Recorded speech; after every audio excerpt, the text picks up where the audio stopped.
Bonjour à tous, chers frères et sœurs en Jésus-Christ. Aujourd'hui, il a plu à l'Éternel notre Dieu que je puisse vous parler de l'effectivité et des armes du combat spirituel. Nous parlons d'abord de l'effectivité du combat spirituel, car c'est certain que la vie de l'enfant de Dieu sur la terre des hommes est entourée de combats, est entourée d'élites à chaque instant. C'est pourquoi lui-même l'Éternel dit, ils te feront la guerre. Parce que Dieu sait que notre vie sur la terre des hommes est entourée chaque fois de luttes, de batailles que nous devrons livrer. Déjà la Bible nous dit, dans le livre d'Apocalypse chapitre 12, verset 12, « Heureux les cieux et les habitants des cieux et malheur à la terre et à la mer, car le diable est venu parmi vous ou vers vous animé d'une grande colère, sachant qu'il a peu de temps. » Et particulièrement, il s'agit des enfants de Dieu, les gens que le diable est en train de cibler pour combattre.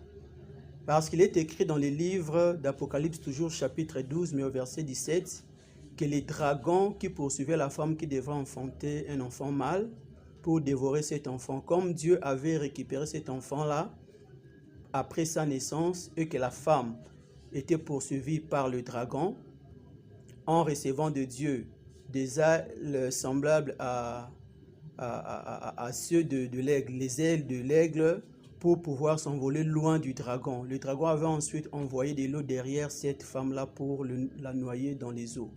Mais la terre avait secouru la femme. Voyant qu'il n'avait pas pu, lui, le dragon, attaquer ni l'enfant de la femme, ni la femme elle-même, il s'était juré d'aller faire la guerre au reste de la postérité de la femme, ceux qui gardent le commandement de Dieu et qui ont le témoignage de Jésus-Christ. Il s'agit donc des chrétiens de l'Église. Et nous savons qu'aujourd'hui, le diable est en train de multiplier des mauvaises actions, de multiplier des réunions de complot contre les enfants de Dieu en utilisant ses adeptes qui sont même les fils des hommes, sachant qu'il a peu de temps. Il est en train d'agir de manière rapide, il est en train d'agir avec précipitation, sachant qu'il a peu de temps. Donc nous ne devons pas négliger cet aspect des choses, mes bien-aimés dans le Seigneur. Notre vie est entourée de combats. Qu'on le veuille ou pas, nous serons toujours combattus. C'est pourquoi David dit que l'Éternel exerce ses mains au combat et ses doigts à la bataille. Mais la victoire nous est garantie parce que Jésus-Christ a dépouillé les autorités, les principautés, les a livrées publiquement en spectacle en triomphant d'elle par la croix. Mais pour pouvoir vivre la bénédiction de Dieu, le salut de Dieu, par moments ou très souvent, il nous faut livrer des batailles. C'est pourquoi Daniel, quand il a prié l'Éternel, l'Éternel l'avait déjà béni sur le plan spirituel. Mais pour que la bénédiction arrive envers Daniel, le diable avait bloqué l'ange Gabriel pour que la bénédiction de Daniel ne lui arrive pas. Il fallait que Michael vienne maintenant combattre le diable pour que la bénédiction de Daniel lui arrive. Aujourd'hui, nous n'avons pas besoin de Michael parce que nous avons le Saint-Esprit en nous. Nous avons la puissance de nous avons toutes les armes de Dieu en nous. Et après avoir parlé de cette effectivité du combat spirituel, j'aimerais dire au peuple de Dieu que nous avons des armes défensives et des armes offensives avec lesquelles nous devons combattre pour remporter la victoire. L'arme défensive que je peux présenter ici ou évoquer ici, c'est la sanctification. Quand une personne mène une vie de sanctification, il sera déjà protégé par Dieu. La Bible déclare que celui qui craint l'Éternel, il passe la nuit rassasié sans être visité par le malheur. Et la Bible nous dit également que l'ange de l'Éternel campe autour de ceux qui les craignent pour les arracher des dangers. On ne parle pas de ceux qui prient, on dit ceux qui craignent l'Éternel. C'est-à-dire quand vous craignez l'Éternel, même si vous n'avez pas prié la nuit, vous pouvez dormir tranquillement. Quand vous craignez l'Éternel, les accidents de la route, du trafic routier ne peuvent pas vous atteindre facilement venant de la part du monde éternel, parce que l'ange de l'Éternel sera là pour vous protéger, parce que vous craignez l'Éternel. Donc par arme défensive, dans ces combats spirituels, nous avons la vie de sanctification. Et à part cette arme qui est défensive, je vais alors parler des armes offensives. Par rapport aux armes offensives, je vais d'abord parler de la parole de Dieu. La Bible déclare que l'épée de l'esprit qui est la parole de Dieu. Et la Bible dit également que la parole de Dieu c'est plus tranchante qu'une épée quelconque à deux tranchants, séparant âme, esprit, jointure, moelle. La Bible nous dit que le Seigneur Jésus-Christ a pu vaincre le diable au moyen de la parole. Toutes les fois que le diable est tenté en disant il est écrit, il utilisait la parole pour combattre, pour résister au diable en disant il est également écrit. Nous devons connaître la parole de Dieu et nous devons l'utiliser pour pouvoir vaincre le diable. Car il est écrit, ils l'ont vaincu à cause de la parole de leur témoignage. Bien qu'on a parlé du sang de l'agneau, mais on a également parlé de la parole de leur témoignage. Ça veut dire donc qu'il s'agit de la parole de Dieu. À part la parole de Dieu que nous pouvons utiliser par la prière ou lors de la prière ou par des déclarations de foi. Parce que quand nous parlons de la prière, nous nous adressons à Dieu, nous parlons envers Dieu que Dieu fasse des choses sur base de sa parole.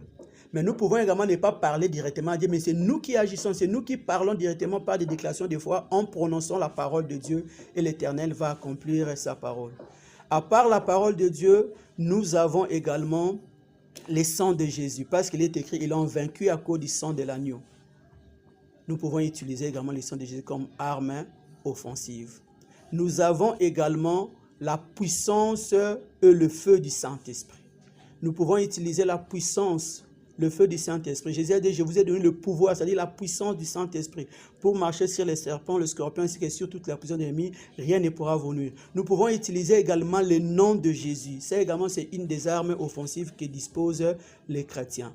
Mais toutes ces armes offensives devraient être reposées sur la foi. On ne peut pas prononcer le nom de Jésus sans avoir la foi et que cela puisse avoir des effets. On ne peut pas envoyer le feu du Saint-Esprit sans croire que ce feu va vraiment dévorer nos ennemis et que nous puissions également être sauvés ou que nous puissions remporter la victoire, bien-aimée dans le Seigneur. On ne peut pas également prononcer la parole écrite de Dieu ou bien prononcer la parole de Dieu sans la foi et que cette parole puisse avoir des effets escomptés. La parole de Dieu court avec vitesse et ne retourne pas à lui sans effet. Mais nous devons prononcer cette parole-là avec foi.